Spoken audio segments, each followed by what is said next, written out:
Assalamu alaikum wa rahmatullah, j'espère que vous allez bien.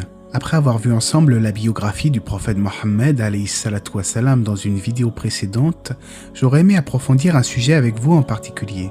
L'un des plus grands chagrins qui a frappé la communauté musulmane n'est autre que la mort du prophète. Telle une lumière quittant ce monde, il s'éteignit à l'âge de 63 ans. Ultime guide pour l'humanité, il est retourné vers son Créateur comme tous les êtres humains. Revenons ensemble sur ce triste jour, le jour où le meilleur des hommes, alayhi salatu wassalam, a quitté ce monde. On en parle tout de suite, après la petite intro.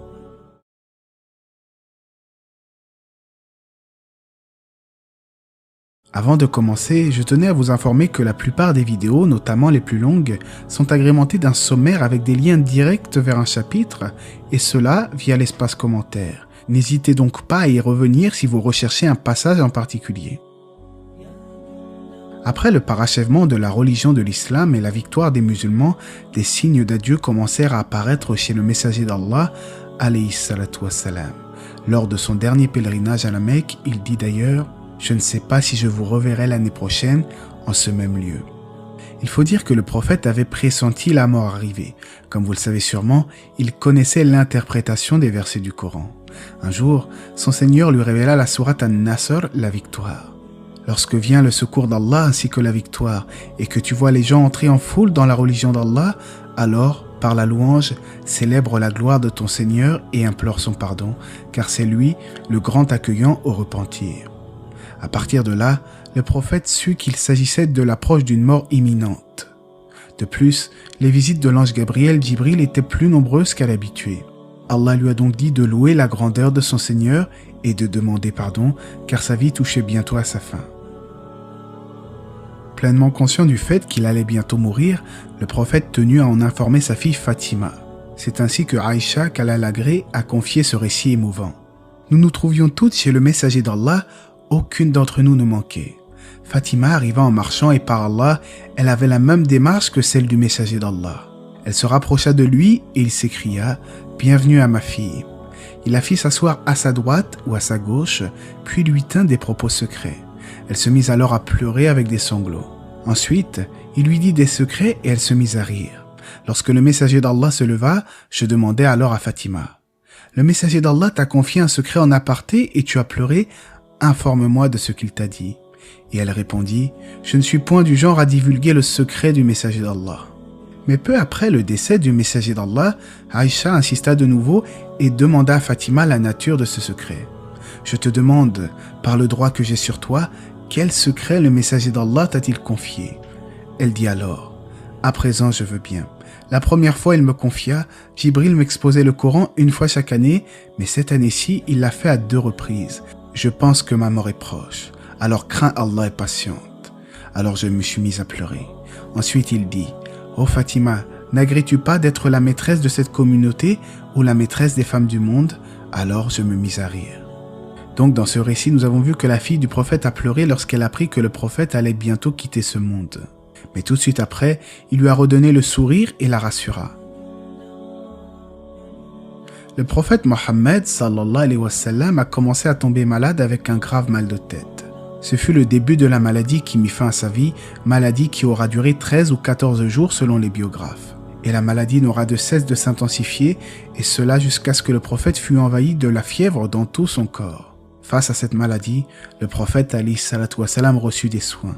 Il utilisa d'ailleurs de l'eau pour se soulager des maux, et selon Aïcha, le prophète demanda « Versez sur moi 7 outres d'eau dont l'ouverture n'a pas été déliée, afin que je fasse une recommandation aux gens. » Nous le fîmes asseoir dans une bassine appartenant à Hafsa.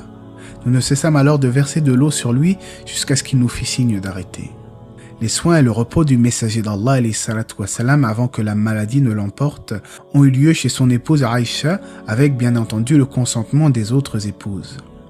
Le prophète souffrait tellement qu'il en perdait connaissance. Une douleur insupportable, mais pourtant il était constamment inquiet pour sa communauté car il demandait sans cesse si les gens avaient prié. Cela nous rappelle que l'épreuve n'est pas forcément un mal en soi, bien au contraire, car les hommes les plus éprouvés sur terre sont les prophètes et les messagers, puis les compagnons, les vertueux, etc. En effet, lorsqu'Allah aime une personne, il l'éprouve. Et n'est-ce pas que le prophète était le meilleur des êtres humains que n'ait foulé la terre ? alayhi salatu wassalam. Aïcha d'ailleurs nous relate « Je n'ai jamais vu quiconque souffrir autant de douleur que le messager d'Allah. » Pendant sa maladie, comme nous l'avons vu, il a demandé à être soigné chez Aïcha et à rester avec elle jusqu'à la fin. C'est ainsi qu'elle a été la personne qui l'a aidé et a dépeint sa maladie en détail. Elle a ainsi rapporté concernant la douleur qu'il ressentait. Lorsque le messager d'Allah alayhi salatu wassalam se plaignait de douleur, il lisait sur lui-même les sourates protectrices et soufflait. Lorsque sa maladie s'intensifia, c'est moi qui lisais sur lui, soufflais et passais ses mains sur lui en espérant leur bénédiction. Alors qu'il souffrait, le messager d'Allah a lu sur lui les sourates protectrices An-Nas, Al-Ikhlas et Al-Falaq.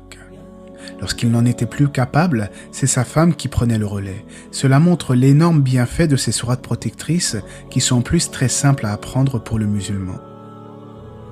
Aïcha nous raconte ainsi les derniers instants de la vie du prophète, alayhi salatu wassalam. Ce jour-là, le messager d'Allah tomba malade et il coucha dans ma demeure. Un homme de la famille Al-Bakr entra chez moi avec en main un siwak vert. Le messager d'Allah y posa son regard et je sus qu'il le voulait. Je demandai « Ô messager d'Allah, aimerais-tu que je te donne ce siwak ?» Et lui de répondre « Oui ». Elle continue « Alors je le pris et l'assouplis, ensuite je le lui remis. Il l'utilisa comme je ne l'avais jamais vu le faire auparavant. Puis il le posa et je trouvai le messager d'Allah affaibli dans mon giron. Je voulus regarder son visage, mais son regard restait figé alors qu'il répétait « Plutôt vers la compagnie la plus éminente au paradis. » Je dis alors « Tu as eu le choix et tu as choisi, par celui qui t'a envoyé avec la vérité. » Puis, ensuite, le messager d'Allah mourut. Lorsque son regard se figea, le prophète demandait ensuite à Allah de se retrouver avec la meilleure des compagnies qui puisse être au paradis. Lorsqu'il est mort au bel âge de 63 ans, le prophète était enveloppé dans un linceul comme tous les musulmans. Selon l'imam An-Nawawi, il fut enveloppé dans un vêtement d'origine yéménite. Sa tombe se trouve encore aujourd'hui à Médine, dans la mosquée du prophète. La triste nouvelle se répandit et la ville de Médine s'assombrit. Anas rapporte à cet égard « Je n'ai jamais vu un jour aussi beau et aussi lumineux que celui où nous avons été en contact avec le messager d'Allah. Et je n'ai jamais vu un jour aussi laid et aussi obscur que celui où celui-ci, à savoir le prophète, nous a quittés. » Certains étaient tellement tristes, à l'instar de Omar ibn al-Khattab, qu'ils étaient dans le déni complet au sujet de la mort du prophète. Mais Abu Bakr as-Siddiq clarifia ensuite la situation. Il dit en ce sens « À présent, ceux d'entre vous qui adoraient Mohammed, qu'ils sachent que Mohammed est mort, et ceux d'entre vous qui adoraient Allah, qu'ils sachent qu'Allah est vivant et ne saurait mourir. » Et Allah dit dans le sens du verset, « Mohammed n'est qu'un messager. Des messagers avant lui sont passés. S'il mourait donc, ou s'il était tué, retourneriez-vous sur vos talons? Quiconque retourne sur ses talons ne nuira en rien à Allah, et Allah récompensera bientôt les reconnaissants. » Et en effet, chaque âme goûtera la mort, même les prophètes, même les anges. Seul subsistera la face d'Allah, subhanahu wa ta'ala. Ensuite, nous serons ressuscités et chacun d'entre nous devra rendre des comptes sur ses actions. Également, malgré l'admiration et l'amour profond pour les prophètes d'Allah, personne ne se doit de les adorer en dehors du Créateur. C'est aussi ça, le pur monothéisme. Quant au prophète Mohammed, alayhi salatu wassalam, il reste et restera jamais un modèle parfait pour l'humanité, un exemple qui a sacrifié sa vie pour nous transmettre le message divin. Et qu'Allah fasse en sorte qu'un jour nous puissions le voir, le rencontrer au paradis. Et Allah sait mieux. J'espère en tout cas que cela vous aura été bénéfique, que la paix et les bénédictions d'Allah soient sur le prophète, sa famille et ses compagnons. هل لك سر عند الله بينك أنت وبين الله هل لك صدقات تخفى لا يعلمها إلا الله